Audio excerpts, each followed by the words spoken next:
नमस्कार. मी ताहिर सिराजुद्दीन पटेल. माझे वडील सिराजुद्दीन बापूजी पटेल हे शेवगाव नगर परिषद निवडणूक 2025 प्रभाग क्रमांक 10 मधून उमेदवारी करत आहेत.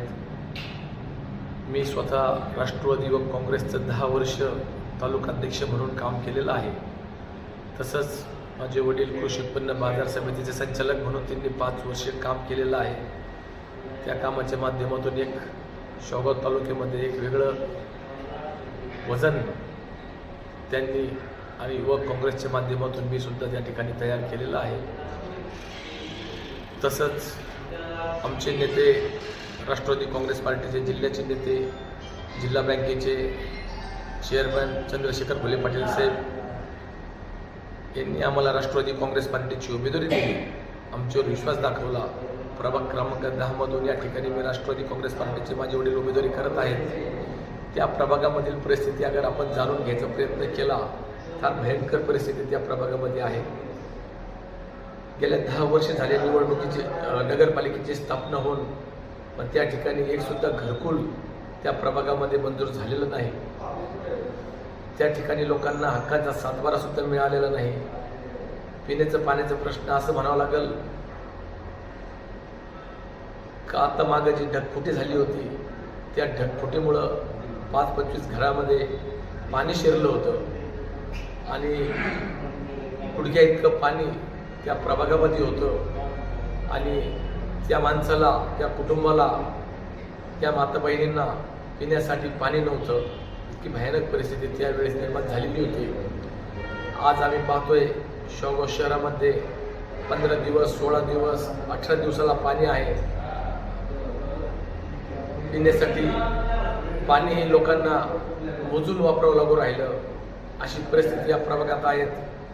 रस्त्याची समस्या आहेत, लाईटीची समस्या आहेत, स्वच्छतेची समस्या आहेत, महिलांना रोजगाराची समस्या आहेत, युवकांच्या रोजगाराची समस्या आहेत, शाळाची समस्या आहेत, अंगणवाडीची समस्या आहेत. अशी कितीतरी समस्या या ठिकाणी आतापर्यंत पेंडिंग आहेत. आज आपण शेवगाव शहरामध्ये माझ्या प्रभाग क्रमांक 10 मधील सर्व सुज्ञ नागरिकांना या ठिकाणी मी आवाहन करतो का एक वेळेस आमच्यावर तुम्ही विश्वास करावा. त्या विश्वासाचा विश्वासघात आम्ही त्या ठिकाणी होऊन देणार नाही.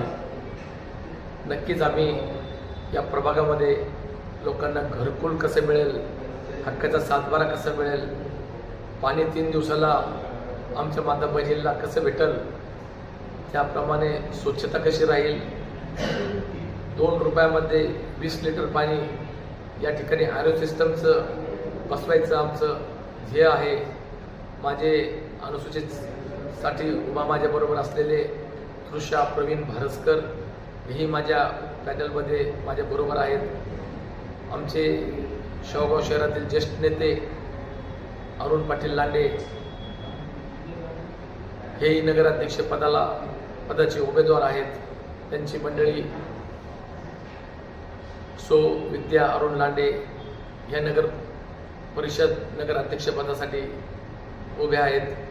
आमचं चिन्ह आहे घड्याळ. माझी सर्व शेवगाव शहरातील नागरिकांना विनंती आहे का शेवगाव शहराचा विकास करायचा असेल, तुम्हाला असं वाटत असेल की शेवगाव शहराचा विकास व्हावा, आपली बाजारपेठ या नगर जिल्ह्यामध्ये सगळ्यात चांगली बाजारपेठ तयार व्हावं, शांततेमध्ये गुण्या गोविंदाने या ठिकाणी सर्वजण एकत्र येऊन एक कुटुंबासारखे त्यांनी राहावं, त्यासाठी आपल्याला राष्ट्रवादी काँग्रेस पार्टीला मतदान करावं असं मी या ठिकाणी आवाहन करतो. असे भरपूर प्रश्न या शहरामध्ये आतापर्यंत आहेत, ते सोडवायचं आम्ही नक्कीच काम करू. एक वेळेस आमच्यावर विश्वास करावं, ते विश्वासाचा विश्वासघात होणार नाही या ठिकाणी मी एवढं सांगतो. आणि आमचं चिन्ह आहे घड्याळ. राष्ट्रवादी काँग्रेस पार्टीचे सर्व उमेदवार 24 आणि नगराध्यक्षपदाचे उमेदवार लांडे यांना प्रचंड बहुमतांनी विजय करावं एवढं या ठिकाणी सांगतो. सर्व नागरिकांना या ठिकाणी आवाहन करतो का 2 तारखेला सकाळी 7:30 वाजता मतदानाची सुरुवात होणार आहे. 5:30 वाजेपर्यंत मतदान करता येणार आहे. सर्व नागरिकांनी, माझ्या माता बहिणींनी, तरुण तरुण सहकाऱ्यांनी, वडीलधारी मंडळांनी मतदान करावं आणि या ठिकाणी राष्ट्रवादी काँग्रेस पार्टीचं नगराध्यक्ष आणि 24 उमेदवार निवडून द्यावे एवढंच सांगतो. थांबतो. धन्यवाद. राष्ट्रवादी काँग्रेस पार्टी म्हणजे अजित पवार गटातर्फे उभे आहेत का? हो, अजित पवार गटातर्फे उभे आहेत राष्ट्रवादी काँग्रेस पार्टी. अच्छा अच्छा. त्यांचं चिन्ह घड्याळ आहे. घड्याळ आहे. आपण प्रभाग नंबर 4 मध्ये उभे आहे. प्रभाग क्रमांक 10 मध्ये उभे आहेत आपण. अच्छा. तर प्रभाग क्रमांक 10चे जे झोपडपट्टीमध्ये मोडतो तो काही भाग, झोपडपट्टी, तर तिथं लोकांच्या घरकुलांची काही अपेक्षा आहे?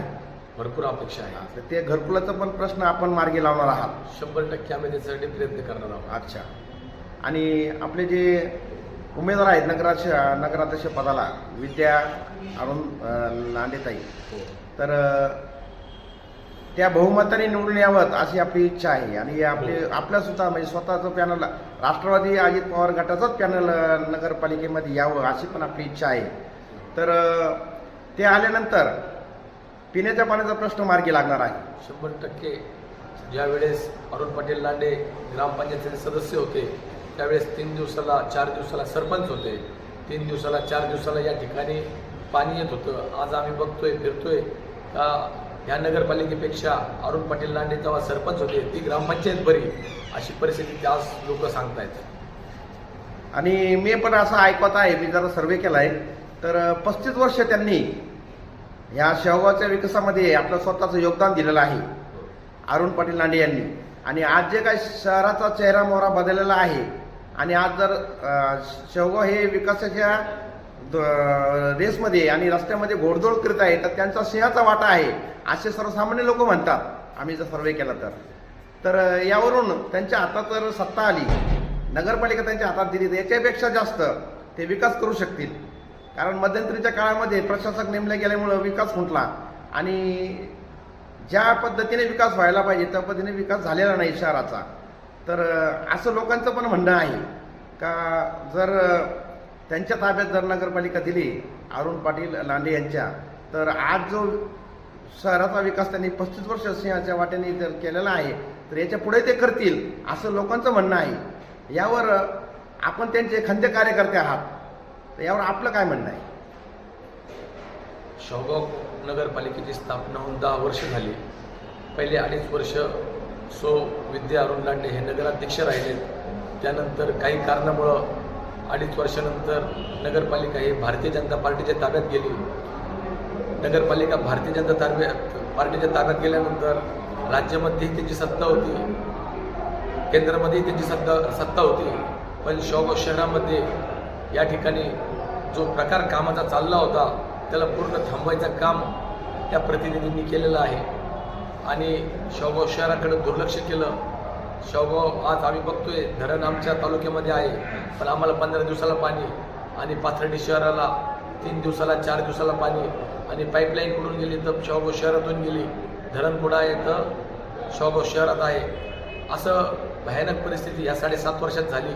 नक्कीच लोकांनी परत एकदा विद्या अरुण लांडेंना संधी दिली तर पिण्याच्या पाण्याचा प्रश्न, घरकुलसारखे प्रश्न, रोजगारासारखे प्रश्न नक्कीच मार्ग लावायचं ते काम करतील अशी आम्हाला 100% खात्री आहे.